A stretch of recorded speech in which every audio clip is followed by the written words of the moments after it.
All right, we're back at second part of the Kharkiv counteroffensive. This is after the assault we were just talking about. He's just returning from the assault. Go ahead. Yeah, we got back to this from the assault to our village, the place we normally like keep all our gear and stay at. So a lot of our guys from that assault had concussions and stuff. I guess I didn't have a concussion. I just have like a hard head or something, but or I was wearing my helmet. I don't know, but You are a hard-headed motherfucker. but uh, yeah, some guys had concussions. So basically, one of the medics convinced the Ukrainian leadership to send like every one of us who was on the assault to the hospital to check on our concussions. I just remember like I went to this hospital and then they like were pumping me with all like the IVs and stuff. I had so much IVs in me, and then they're checking me if I had concussions and uh I'm sorry. and Were then you they actually wounded? You just got the small cut in your hand, right, from friendly fire. yeah, but it had nothing to do with that. But like I said, they're testing us for concussions. But why do they have to stick an IV in you? I'm just wondering. I guess that's the treatment for concussion. Oh, okay. Go on. Like when you have a concussion, I guess you're dehydrated or something. So you I have need no to idea. hydrate. Yeah, I don't know. I mean, I'm not a doctor, but that's just what they were doing. So I had a bunch of IVs in me, and they were testing me. But eventually, I got tired of it, and I was like, "Hey, I feel fine. But let me go back to the front. Like, I don't want to be here. Like, this is getting silly."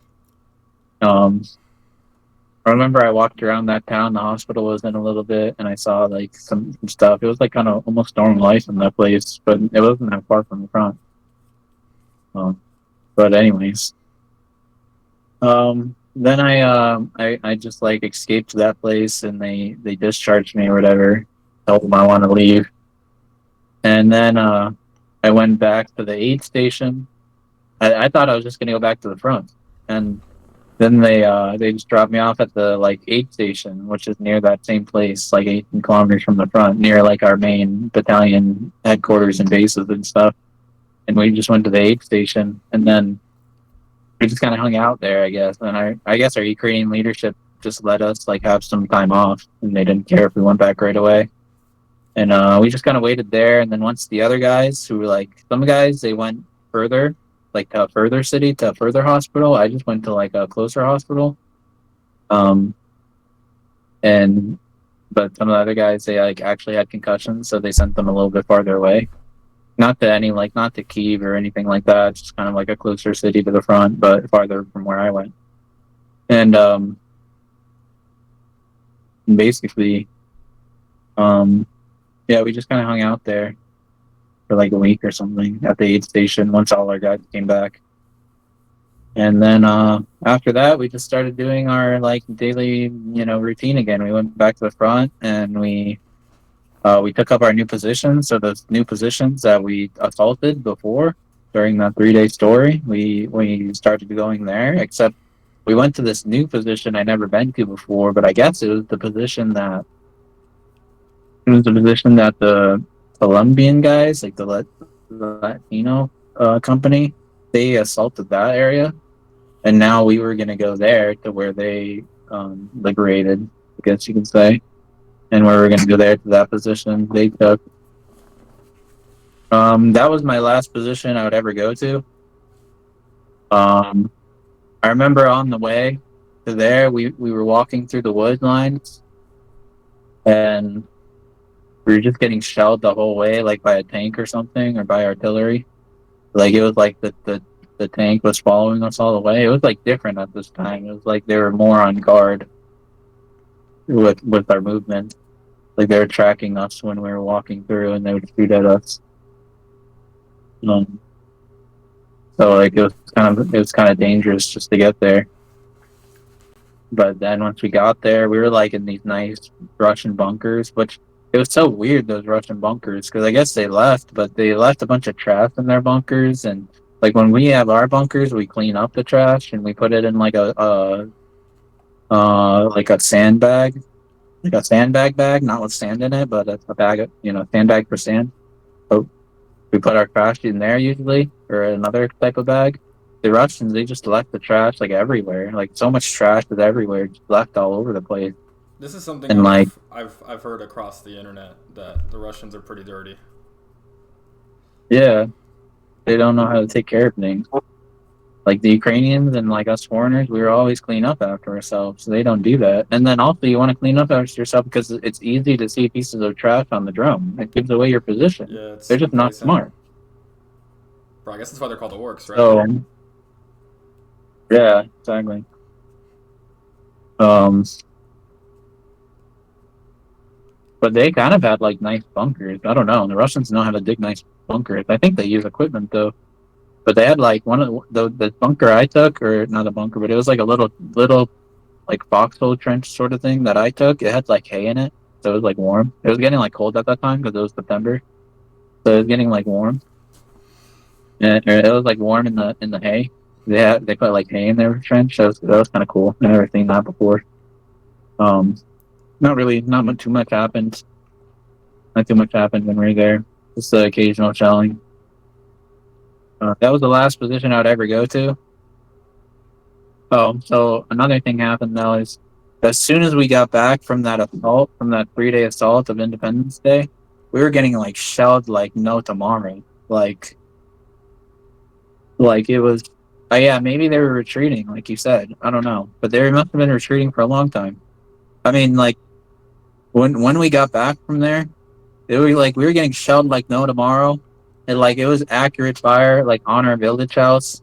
It was like probably the worst shelling I've ever experienced ever, just because it was so accurate and so close to us. And like I was in the bunker, like on the bunker behind that house, and it was just like the ground was shaking everywhere, and it was like right on top of us. I thought we were gonna die.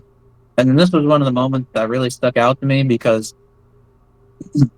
one of my friends, and like in like this one of this medic guy, like I guess that Latvian guy I can say, and then one of the other guys, they were like arguing with our company commander, and he was saying, "Look, our assault failed, and which in retrospect, it didn't fail, but we had no idea if it failed or not at that time. All we knew is that we left our position, and now we're getting shelled." But he was saying, "Oh, but now we know from history, like the Kharkiv counteroffensive was successful." But he was saying, "Oh, the assault failed, and now we're getting shelled, and our position is compromised, and they have us zeroed in. And in order to save lives, we have to retreat from this position and make it like a new place to live." And our commander was like, "Oh no, we're not going to do that. Like, well, I mean, we'll consider it, but for now, we'll stay." And and then I remember like one of the guys who was also arguing with the commander. Like later on, he came down to our bunker also again, and then he was saying like, "Oh," he was complaining like, "Oh, this is stupid. Like we should leave. Like Ukrainian leadership, they don't care about us. They're just going to get us killed." And this has really stuck out to me because that guy from New Zealand, that guy who fought in Burma and the New Zealand Army and stuff, he was saying to him like he was just saying like, this is a war, and you want war. Well, this is it. This is what you signed up for.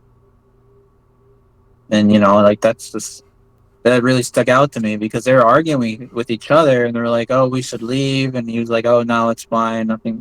This is just how it is." And then like I was kind of like going back and forth in my mind on like which one's right and which one's wrong. Like, and it was like a debate. And then when he said like this is a war, and you want a war, well, this is it. And I'm just like, he's right. Like we're in a war. What do you expect to happen? So basically, like the guy was Lieutenant Spears. Yeah, I guess. Just what you're I talking mean, about reminded everybody me reacts differently in war, so it reminded me of where he's like, "Yeah, you have to accept you're already dead." But go on. yeah, sort of. I mean, it wasn't exactly like that, but it was just reality.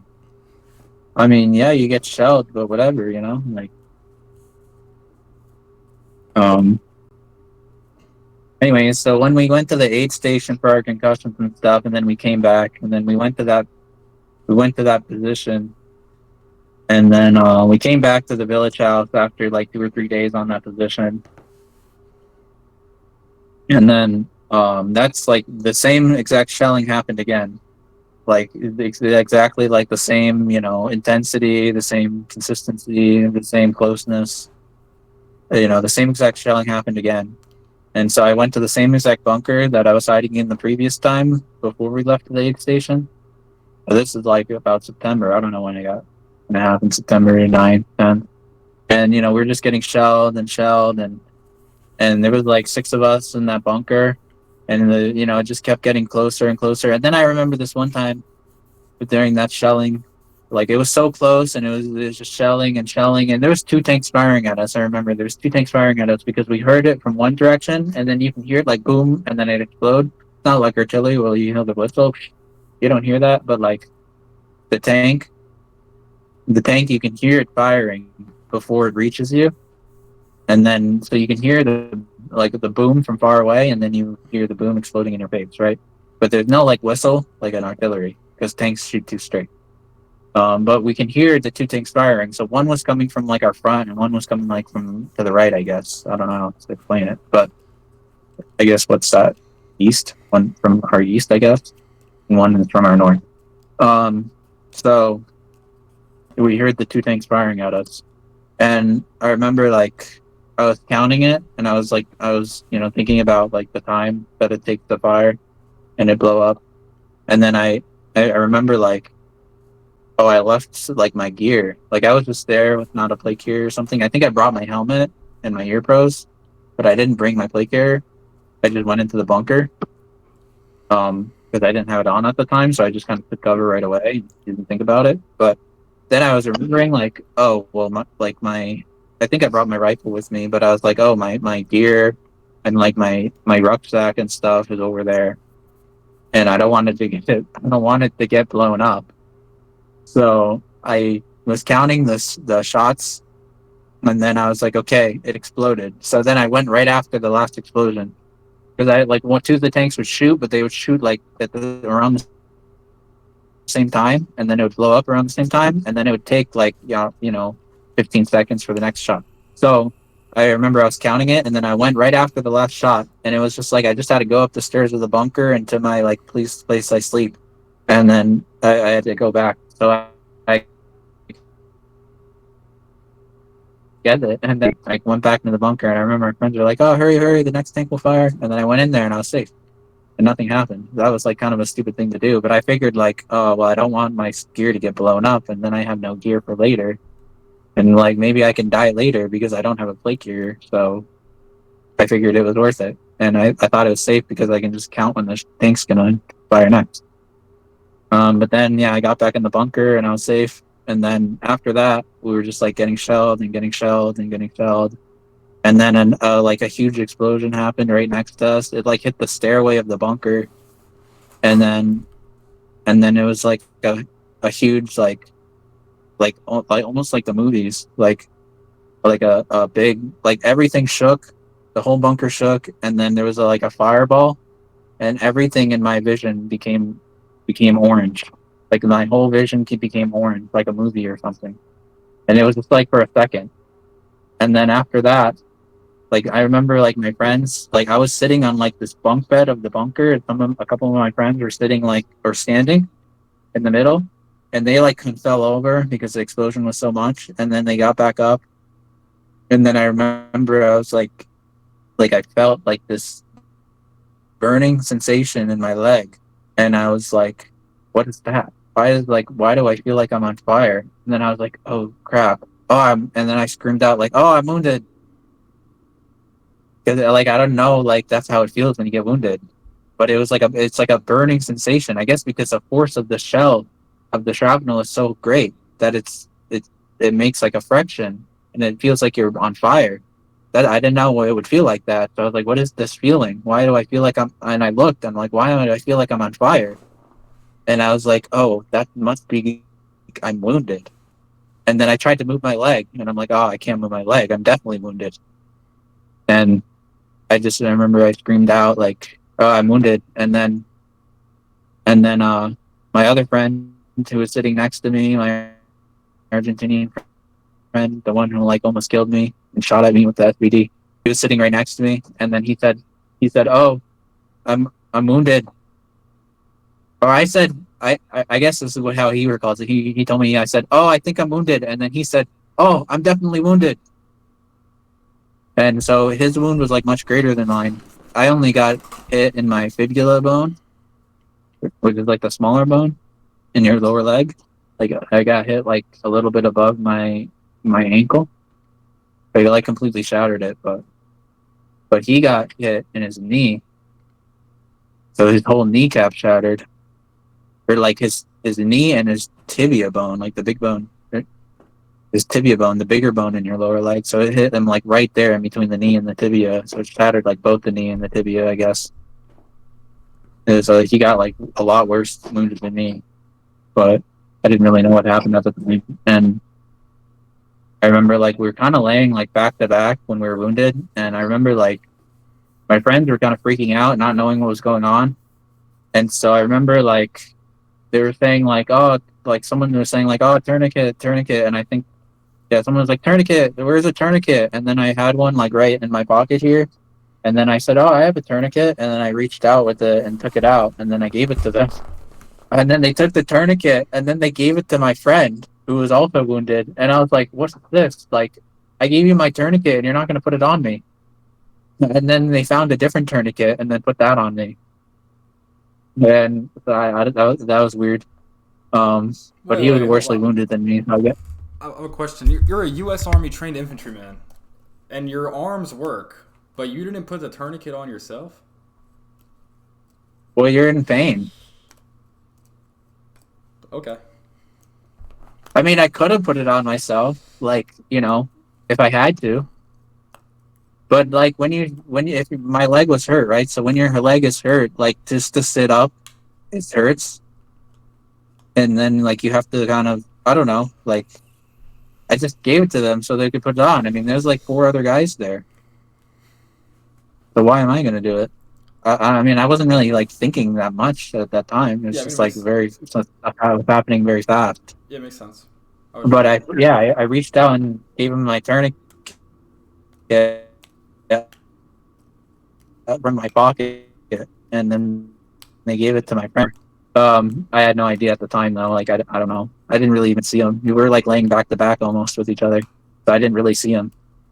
Um, and then they put the tourniquet on me, and then I remember like a few minutes passed or something, and we were still getting shelled. Like the shelling didn't stop, so we were under fire, and the shelling was like super close to our bunker, and like while this was all happening, and um, and I like then a few minutes passed or something like that, and then I remember I was like, "Oh, you need a pressure dressing. Like put a pressure dressing on me." But my friends, they're just like in shock, I guess. I don't know. They don't know what to do. So I was like, "Oh, put a pressure dressing on it next." And so they put the pressure dressing on it, and then I realized, like a few minutes more passed, and then I realized they didn't even pack the wound. Like they didn't even pack my wound. They just put the pressure dressing. But and then while this is happening, like the real medics are like focusing on my friend who's wounded because I guess he was more wounded worse than me, and they're like giving him painkiller shots, and they're like, I guess they're packing his wound or something. I don't know. Like the actual medics are there, and then just like my friends, they're just helping me, and because they were screaming out like, "Oh, we need a medic!" So then the medics came, and then uh and then I remember like a few minutes passed or something, and then I remember like I didn't just get wounded in my left leg with the fibula shattered. There was like a flesh wound that I had in my foot. No bones broke in my foot, but there was like a flesh wound there. And it took a while for me to realize, but I was like, but then I told my friend, I was like, "Oh, I think I'm also wounded in my right foot." And then he looked at it, and then he said, "Oh yeah, you're bleeding there." And then he said, "Oh, I'll put a tourniquet on your leg." And I was like, "No, no, no, don't put a tourniquet there." And then I said, "Just put a pressure dressing on that." because I kind of knew like it wasn't that bad. 'Cause it was I don't know how I knew, but I kind of just knew like it was just like a smaller one compared to the other one. So I said no, I don't want a tourniquet. And then I went like so then we got evacuated from that bunker. We had to like wait for them to get the vehicle ready. But we got evacuated from there. So I went first. I don't know why they decided what, but I went first, I think. And I remember I was at the stairs of the bunker. They were trying to evacuate me in the stretcher. And then, like, my head was, like, at the bottom. And they were bringing my feet up first. And they were, like, almost falling. And they were, like, almost, like they couldn't, like, pick me up. They were, like, slipping. And I was, like, too heavy or something. And like, the stairs were steep. And then, like, I remember I was telling them, like, oh, you're gonna drop me. Like, let's just go back. You're gonna drop me, and then I'm gonna get wounded more. And then they said, no, you're gonna be like, we're not gonna drop you. We're gonna get you up here. And then, oh, but I remember another thing. Like before this, I forgot this one. Like right after I got wounded, like because of that fireball happened. What I said that it went into my eyes and it was everything was orange. Right after that, when I was wounded, there was like a fire inside the bunker, and like there was a backpack on fire. It was like I guess it was my other friend who got wounded next to me. It was his backpack that got on fire. I guess he had like some propane in there that for cooking, like for cooking in a stove or like a camp stove. So he had like propane in his bag, and then that caught on fire. So then I was just thinking to myself like, well, we're dead. Like, we're gonna die for sure. Like, if we don't die from this tank who keeps shooting at us and will never stop, well, we're surely gonna die from the fire inside the bunker, right? Like, where do we go? We either go outside where we're gonna die, or we're gonna stay in here where we're gonna die to the fire. And then, like, my friend, he's like Scottish, and my friend, he takes the bag and he just throws it outside the bunker, and I was like, oh wow, that was smart. Okay, we're not gonna die. The Scottish friend, or is that the person dating the medic? No. Okay.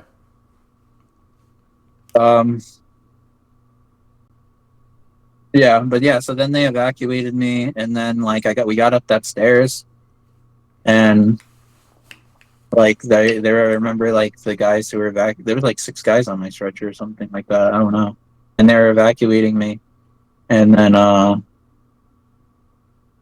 like I think like they almost fell because like the girl medic, like Snake, she like it was too heavy for her or something, and she almost fell, I think, but then she didn't.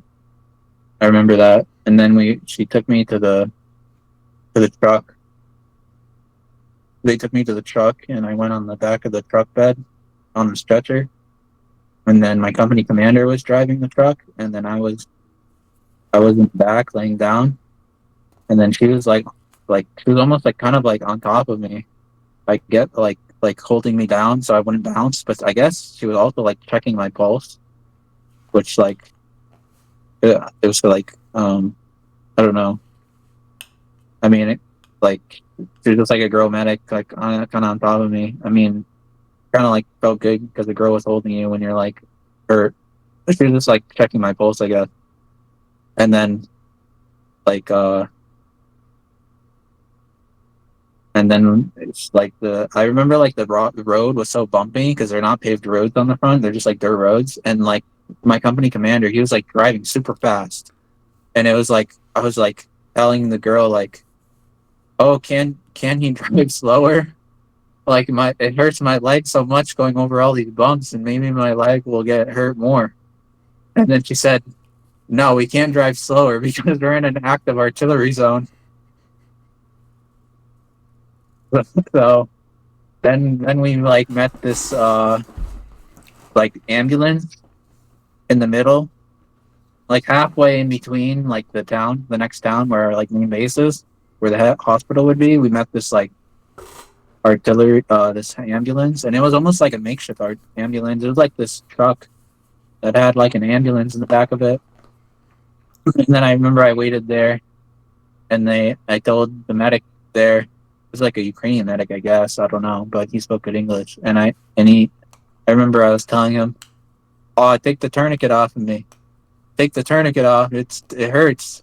Like a tourniquet hurts more than when you're wounded, like because it's cutting off your blood circulation, and the tourniquet hurts so bad." And I was telling him, "Take the tourniquet off. Take the tourniquet off." And he's like, "No, I'm not going to take the tourniquet off. I'm going to evaluate you first." And I said, "Oh, I'm fine. Just take it off." And then I remember I loosened it myself. But like while he was checking my wound, which was further down my leg, because the tourniquet's about like on the thigh, and then I started loosening it myself, and I was like, "Nah, this hurts too much." And then that was like when I was taking it off. That was like I guess when he was done with his evaluation, and then he said, "Oh yeah, your wound is okay, it's stabilized, so we can take it off. But you should have waited for me to say that." And then I remember, then my friend comes after that because he got on the truck had to go back to get him, and then my friend comes like right after that, and then he said the same thing as me. Like when he got in the truck in the ambulance, he said the same exact thing. It was like a bunk bed truck, like ambulance, and I was on the top bunk. And then he comes, and then he's on the bottom bunk of me, and then he said the same exact thing as me. He said, "Take the tourniquet off. Oh, please, just take this tourniquet off." And then I think he took it off or he loosened it or something, because at that time, like it's the wound's more stabilized. And then we went to the hospital, like the closest hospital to us. And I remember I went there, and they gave me like IVs or something, and they gave me like painkillers. I had like one shot of painkiller in that bunker, and then they gave me more, like another shot or something at the first hospital. And I remember like maybe they changed my bandages, I guess. They probably changed my bandages. And then I remember I had like damage on my face, like little like shrapnel pieces or something from the explosion. And then they were like trying to get it off. I remember they did that there. And then I went to another hospital. This was like the same hospital I went to when I had that concussion. And I went to another hospital, and then I stayed the night there.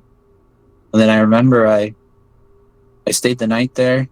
I guess they probably changed my bandages there or something. And then I stayed the night there. And then I remember I was in the wheelchair, and I left my room because I could use my arms to get on myself onto the wheelchair. And then I left my room. So that's, I guess, how that my wound wasn't that bad, right? Because I could actually move. And I got on the wheelchair. I couldn't walk at all or use crutches, but I got on the wheelchair and I was rolling myself down the room. And then I remember the door was open to where my friend was, and he was like getting worked on, like a surgery or something. Like they're changing his bandages or something. Like, but I remember he was like yelling, like in pain, and then he saw me and he was like, "Oh, my friend, hello." And then the Ukrainian doctor closed the door, and I was like, "Oh no, you're not. Don't come here." And then I went to another hospital in Kharkiv, like the main military hospital in Kharkiv, and then there, me and my friend went there together. And then I also like went on we were like there, we were just, but I remember we were just in the hallway, like we didn't even have a room. They just put us in the hallway because I guess there's so many wounded soldiers, they don't have room. So I was sleeping in the hallway, like on a hospital bed in the hallway. And then I remember like I went on my wheelchair or something, and I found my friend because he was on the same floor as me, but he was in like a different part of the hallway. So he was like a little bit far. So got on the wheelchair to go find him. Then I found him. He was laying there, and he was also in the hallway. And then one of our other friends who was wounded, he was like wounded like 2 weeks before this or a week before this or something. And then he met us there. He was like on a different floor of that hospital, but he met us there, and he like came up to there. He was on crutches at that time. And he met us there. And yeah, and then I ended up getting transferred to a different hospital in Kharkiv. They transferred me to like a civilian hospital because I guess that military hospital was too overrun. Like we were sleeping in the hallway, so they transferred me to like a civilian hospital. But then that civilian hospital also had other soldiers in it. But then I was like the only one. It's like now I wasn't with my friend. Now I was only with Ukrainians. So I was, basically alone because I don't speak Ukrainian. But one of the other soldiers that was there was nice. But he was like not really wounded, but he was there to get shrapnel out of his body or something, but he could like walk fine. But he was like, I remember that guy was pretty nice to me. It's like kind of he like show me around. And I remember like I was just worked on there. Like I remember so when I was in that Kharkiv military hospital, that was like the last time I ever asked for painkillers ever. Like I was in pain that night and I asked the doctor for like a shot or something. But then that was like the last time I ever asked for one. And every time after that I just dealt with the pain. I figured like if you take the painkillers it'll make your wound heal slower. I think that's how it works, so I didn't want to do it. But then after that, I remember at the civilian hospital they would transfer me. And they told me like, oh, you're gonna go to Poltava. We're gonna transfer you to another hospital and you'll go to a hospital in Poltava. And I said, oh, okay. And then I got on the train and then they told me like when I got on the train, they said, oh, you're going to Kyiv. And I said, I'm going to Kyiv. They said I'm going to Poltava. Why I'm going to Kyiv? I'm supposed to go to Poltava. And then they said, oh no, like a spot opened up for you, so you get to go to Kyiv. I said, oh, okay.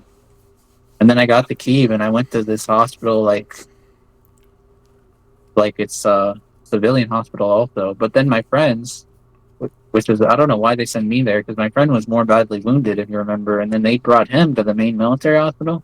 They brought me to this civilian hospital. And the civilian hospital, what I was told, it was like a nice hospital, and it was used for like politicians and movie stars and like rich people before the war. But when I was there, it was all soldiers.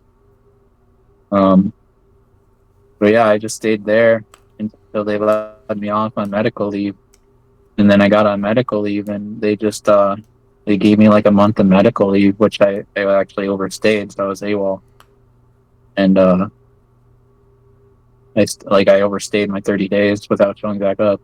But during that time, I just had one of my friends come to live with me, and then my other friend who visited us in that Kharkiv hospital, he ended up staying with me. So I rented an apartment while I was healing. And then my other friend, who was more badly wounded, he never got a medical leave or something because he was worsely wounded. So we were just visiting him like every day or every other day. We had to go to the main military hospital, and I was on crutches at that time, so I was like crutching through the city, like taking the train through the city on crutches and stuff. Riding e-scooters. Yeah, there's a video on my YouTube channel on the shorts where I'm riding an e-scooter. But that was my first time ever on an e-scooter when my friend took that video. Really? You'd never used one in America?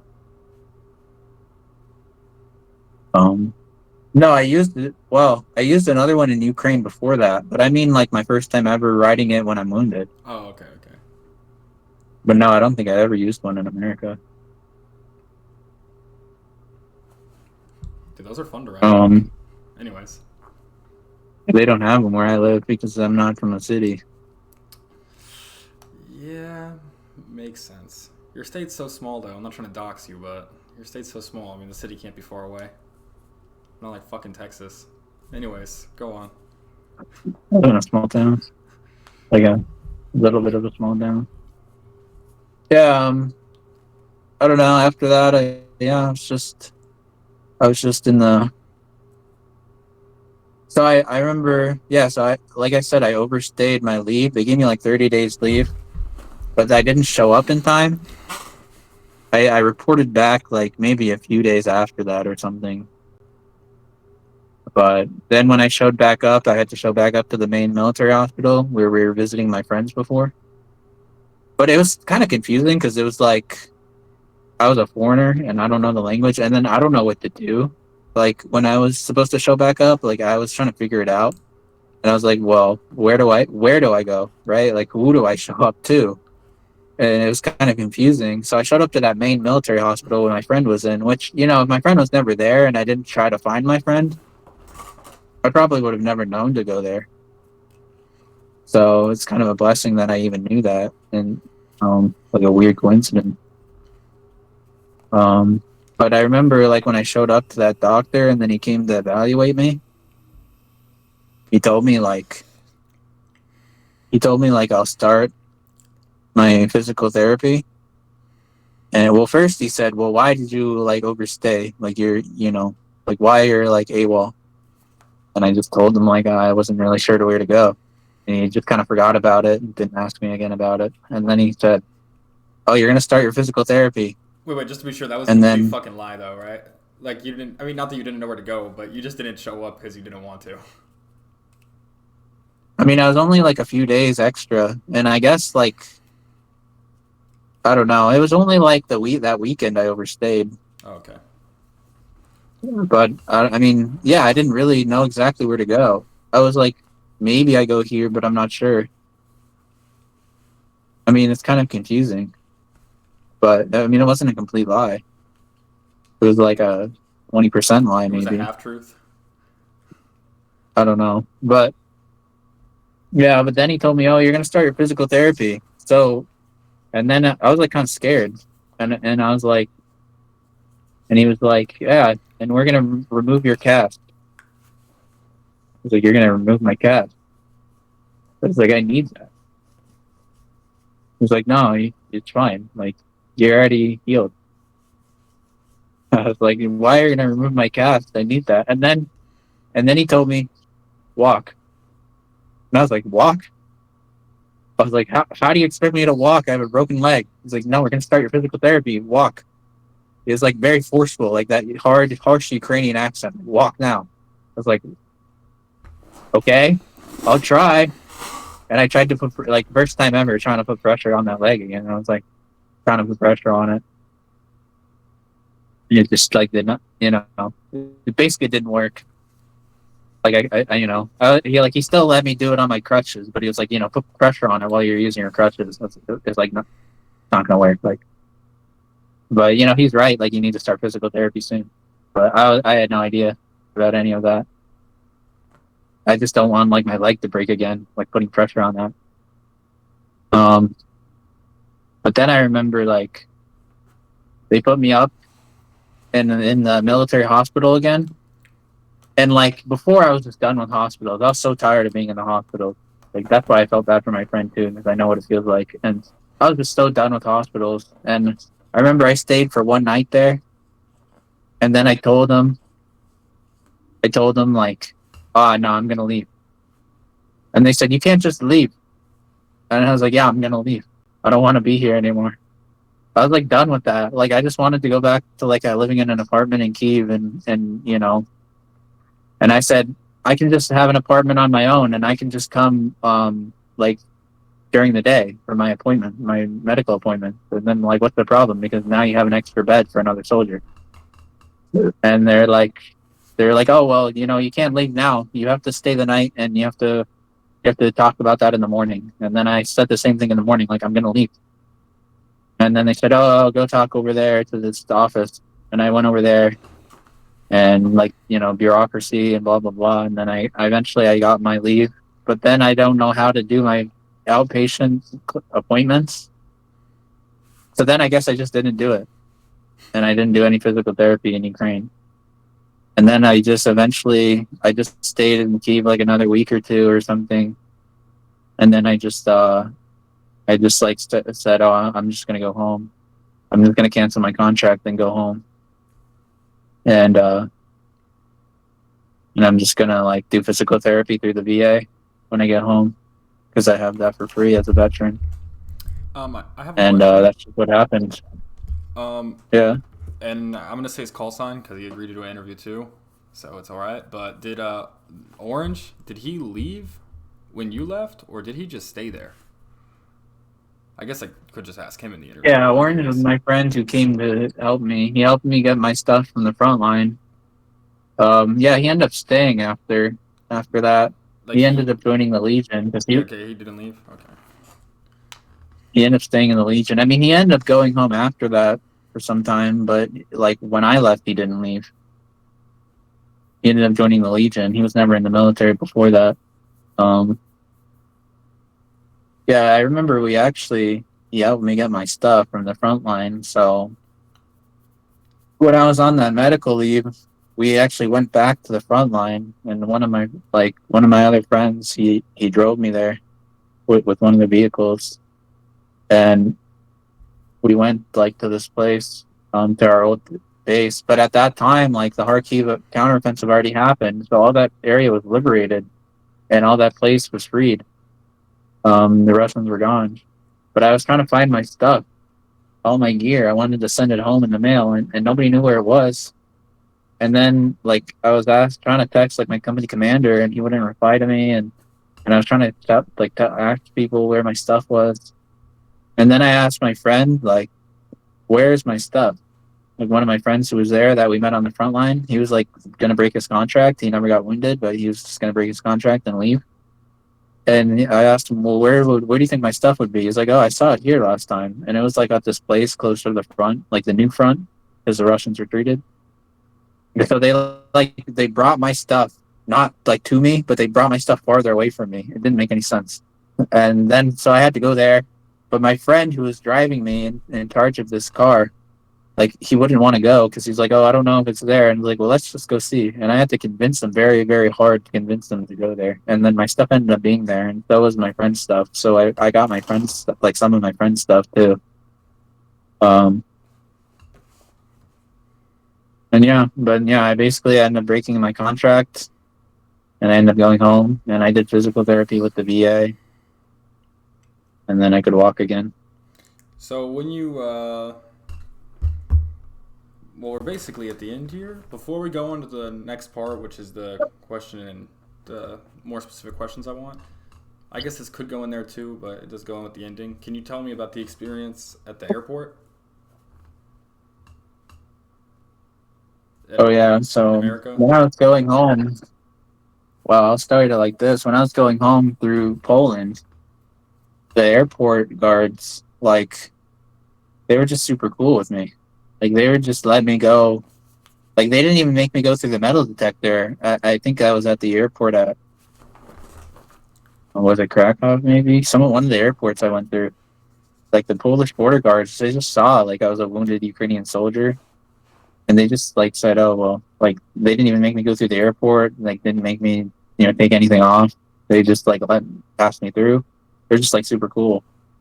And then, like, then when I got home to the U.S., like I ended up going through Denmark, and then I stayed a night in Denmark, and then I went for a connecting flight through Iceland. But like then once I got into the Boston airport, like the customs CBP was just super harsh on me, and like so I went to the first like the primary inspection point with like the normal customs officers, and she asked me like, "Oh, where were you?" And they said I was in Europe. Said, "What countries in Europe?" And I said, Poland, Ukraine. And then she said, "Were you fighting there?" And I said, "Yeah." And then she said, "Okay, wait." And then some other customs officers came up to me, and they like, there was like two or one, or I forget, like one or two of them came up to me, and then they said, "Oh, follow me." And I was like wounded. I was on crutches. So I had to follow them on crutches through the airport place. And then like they brought me to the secondary inspection station, which was like downstairs from that place or something. Almost like in a basement. And then like I was waiting there for a little bit. Well, like the first officer dropped me off, and I was waiting there, and then another officer came, and then he was trying to like be good cop with me at first, and he was trying to be cool, and then he was like said, "Okay, well, I'm gonna need to search your bag." I said, "Oh, okay." And then he was just kind of like asking me like some, like he was trying to like be a friend, trying to like ask me some cool questions first, and then he saw my patches, and then he said, "Oh yeah, this is cool. Like I have a lot of patches for my police officer things also." And then and then he um then he said, "Okay, so the last thing I have to do is I have to search through your phone." And then he said, "Tell me how to unlock it." So I showed him how to unlock my phone, and then And then he went, like, he didn't even search it in front of me. He just went, took my phone and brought it into a back room. And then I had to wait there. And then he comes back and he starts being like bad cop with me. And then he's saying like, oh, why do you have like this? Like, like, like first, because before he said, oh, did you ever join Azov? And I said, no. And he said, what unit were you in? I was like, oh, I was in 49th Battalion. So he didn't join the Legion? I was like, no, I didn't join the Legion. He's like, oh, you must be an Azov. And then I said, no. And then he took my phone and then he comes back and he says, oh, you said you were never in Azov, but you have text messages that say that you want to join Azov, but they won't take you. Why would you want to join Azov? And then they're asking me all these questions, and then they say, oh, you ever meet like neo-Nazis over there? Have you ever met white supremacists over there? Are you a white supremacist yourself? Why did you go over there? And all these questions. And then I just started like telling them like, just like leave me alone. Like, I'm not going to answer your questions. Like, I'm not a white supremacist. And then they just like took my phone again and brought it back to their room. And then they said, then they came back and then they started questioning me like about like militia stuff this time, because I was in like some militias and like doing like volunteer border work. And then they said, oh, well, you were in 3%ers or you're in this group. And like, you have like pictures from you in the Boogaloo rally, like during George Floyd. Like, what are you doing? They're like, are you a white supremacist? I just like didn't want to answer any questions. Said I'm not going to answer questions. Like, I don't know anything about that stuff. And then they said they told me about this group, and I'd never heard of it in my whole life. And they said, are you part of the NSC 113? Said, I don't know what that is. Said, oh, the NSC 113 is active here in the Boston area. Are you part of them? I said, no. What's that? I looked it up later. I guess it stands for National Socialist Club. I don't know. I guess they're Nazis, but I'm not a Nazi. But I never heard of them before. And yeah, they're just interrogating me. They asked me all these questions like, are you a white supremacist? Are you this? Blah, blah, blah. All these questions. And then I told them, like, at one point I was so mad at them. And I went into their back room where they were like kept going, and I went into their back room where it said like authorized only, and I knocked on the door, and I tried to open it, and then they opened it, and then I said, what are you doing with me here? Like, why am I here? Like, I was just fighting against the enemy of America. Now I'm just being held here by my own government for doing something good. Like, just let me go. And then they were like so mad at me, and they were like, you're not supposed to come back here. This is authorized only. Like, never come back here. Do you understand? And like, all this stuff. And I was like, no, I don't understand. Like, why are you being a Nazi Gestapo to me when I'm just trying to return to my own country? And then I remember like at a certain time there was this like guy who came. I don't know if he was being genuinely like a good cop, but he told me he was like a former combat veteran from Iraq. And he was telling me like, oh yeah, I told the guys like this is going far enough, and that's like they kept you here too long, because it was like 5 hours at this time. And then the other guys, they kept telling me like, oh, like we can hold you here legally for 8 hours. I was like, what's the point? They said after 8 hours we have to let you go because you're a citizen, so you're gonna enter no matter what. But we can hold you here up to 8 hours, so you should answer our questions. And then that other guy, he was telling me like, what the fuck? Yeah. And then, but that guy who was that other customs officer who was an Iraq veteran, I don't know, maybe he was being genuinely cool with me, because he was like asking me some cool questions. And then I remember this one thing he said to me, and it really sticks in my mind. I don't forget it, because it was the first time someone ever tells me this. And he said, you're a combat veteran now, you know that? And I kind of laughed about it. I was like, oh yeah, like, whatever. And he said, oh, look, like you laugh about it, but it's true. Like, you're a combat veteran now. But then they ended up just taking my phone away. And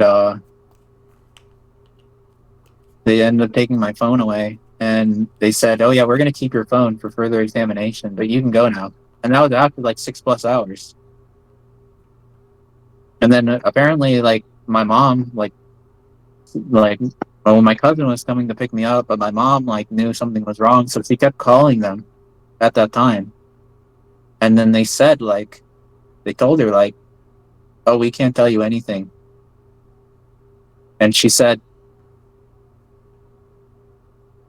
"Can't you just tell me if he's even there?" And they're like, "No." And then like they sent me my phone back after like a week. But and then they told me something like, "Oh, like what if it was actually that combat veteran guy? He told me like, "Oh, like would you be willing to sit down with one of us like at over coffee or something at a later date?" I said, "Probably not." And I said, "What agency?" Because I thought it would be like an FBI guy. And then he said, "No, it's just like a guy who's wearing the same uniform as me, like customs." And I said, "Well, I don't know, maybe." And then he said, "Oh, okay." But they never called me for any of that. Yeah, that's it. That's my story. All right, and with that, we'll end this part.